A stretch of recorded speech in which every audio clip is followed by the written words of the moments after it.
ഇന്ന് 2026 മാർച്ച് 30. ഇനി വെറും ഒരു ദിവസം മാത്രം. അതിനുള്ളിൽ നിങ്ങൾ എടുക്കുന്ന ഒരു തീരുമാനത്തിന് വരുന്ന വർഷങ്ങളുടനീളം നിങ്ങളുടെ പൈസ ലോക്ക് ചെയ്യാനുള്ള കഴിവുണ്ടെന്ന് നിങ്ങൾക്കറിയാമോ? മാർച്ച് ലാസ്റ്റ് വീക്കിൽ ടാക്സ് സേവ് ചെയ്യാൻ വേണ്ടി ഓടിപ്പിടഞ്ഞ് ഇൻഷുറൻസ് എടുക്കുകയും ഇൻവെസ്റ്റ്മെന്റ് നടത്തുകയും ഒക്കെ ചെയ്യുന്നവരുടെ കൂട്ടത്തിൽ പെടുന്നവരാണോ നിങ്ങൾ? ഓണസ്റ്റ്ലി പറയാം, നിങ്ങൾ ചെയ്യുന്നത് ടാക്സ് പ്ലാനിംഗ് അല്ല, മറിച്ച് ഒരുതരം പാനിക് പ്ലാനിംഗ് ആണ്. ഞാനൊരു ചെറിയ കഥ പറയട്ടെ വേഗം.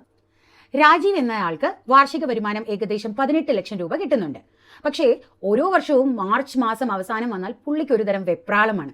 അയ്യോ, ടാക്സ് ഫയൽ ചെയ്തില്ലല്ലോ. ഓടിച്ചെന്ന് LIC എടുക്കുന്നു, ELSSൽ ഇൻവെസ്റ്റ് ചെയ്യുന്നു, PPFൽ പണം നിക്ഷേപിക്കുന്നു. ഒരു ദിവസത്തിനുള്ളിൽ എല്ലാം ഫിനിഷ്.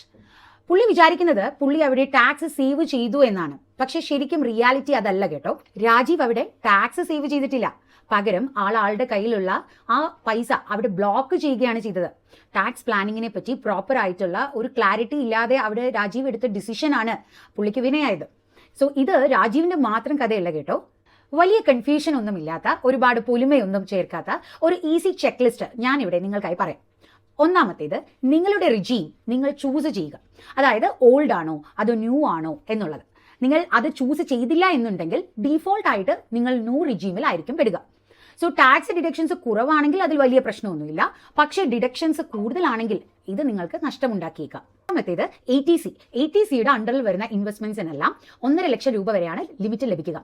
ഉദാഹരണത്തിന് LIC, PPF, ELSS, അതുപോലെ ട്യൂഷൻ ഫീസ് എല്ലാം ഇതിൽ പെടും. സോ ഇതൊക്കെ ഈ ഫിനാൻഷ്യൽ ഇയറിലേക്ക് ക്ലെയിം ചെയ്യാനുള്ള ലാസ്റ്റ് ഡേറ്റ് ആണ് മാർച്ച് 31. ഒരു മിസ്റ്റേക്ക് ആളുകൾ ചെയ്യുന്നത് EPFൽ ഓൾറെഡി ഈ ലിമിറ്റ് കവർ ചെയ്തിട്ടും വെറുതെ ചെന്ന് വീണ്ടും വീണ്ടും വീണ്ടും എക്സ്ട്രാ ഇൻവെസ്റ്റ് ചെയ്യുന്ന പ്രവണതയാണ്. മൂന്നാമത്തേത് NPS, നാഷണൽ പെൻഷൻ സ്കീം, അതായത് സെക്ഷൻ 80CCD1B. അതായത് 80Cന്റെ മുകളിൽ വീണ്ടും 50,000 രൂപയോളം എക്സ്ട്രാ ഡിഡക്ഷൻസ് കിട്ടുന്ന ഒന്നാണിത്. കോർപ്പറേറ്റ് എംപ്ലോയീസ്, അതുപോലെ തന്നെ ഗൾഫ് റിട്ടേണീസ് ഒക്കെ പോലെയുള്ള ഒരുപാട് ആളുകൾ മിസ് ചെയ്യുന്ന ഒന്നാണിത്. വെറുതെ ചുമ്മാ കണ്ണും അടച്ച് പോയി ഇൻവെസ്റ്റ് ഒരിക്കലും ചെയ്യരുത്. വർഷങ്ങളോളം ഇത് നിങ്ങളുടെ കയ്യിലുള്ള പൈസ ബ്ലോക്ക് ആക്കിയേക്കാം. നാലാമത്തേത് സെക്ഷൻ 80D, അതായത് വളരെ പ്രധാനപ്പെട്ട ഹെൽത്ത് ഇൻഷുറൻസ്. സെൽഫ് പോളിസിയിൽ 25,000 വരെയും പോരാതെ നിങ്ങളുടെ പാരൻസിന്റെ ഒക്കെ പോളിസി പ്രീമിയം നിങ്ങളാണ് അടയ്ക്കുന്നത് എന്നുണ്ടെങ്കിൽ വീണ്ടും ഒരു 25,000 റുപ്പീസ് കൂടി ആഡ് ചെയ്യുകയും ചെയ്യും. പോരാതെ പാരൻസ് ഇനിയിപ്പോൾ സീനിയർ സിറ്റിസൺസ് ആണെങ്കിലോ 50,000 രൂപ വരെയും ഡിഡക്ഷൻസ് ലഭിക്കും. ഇത് സ്കിപ്പ് ചെയ്യുന്നതിലൂടെ ടാക്സ് ബെനിഫിറ്റ് മാത്രമല്ല കേട്ടോ നിങ്ങൾ മിസ് ചെയ്യുന്നത്, ഒരു റിസ്ക് ഫാക്ടർ കൂടി ഇതിലൂടെ ഉണ്ടാവുകയാണ് ചെയ്യുന്നത്. അഞ്ചാമത്തേത് ഹോം ലോൺ. നിങ്ങൾക്ക് ഹോം ലോൺ ഉണ്ടോ?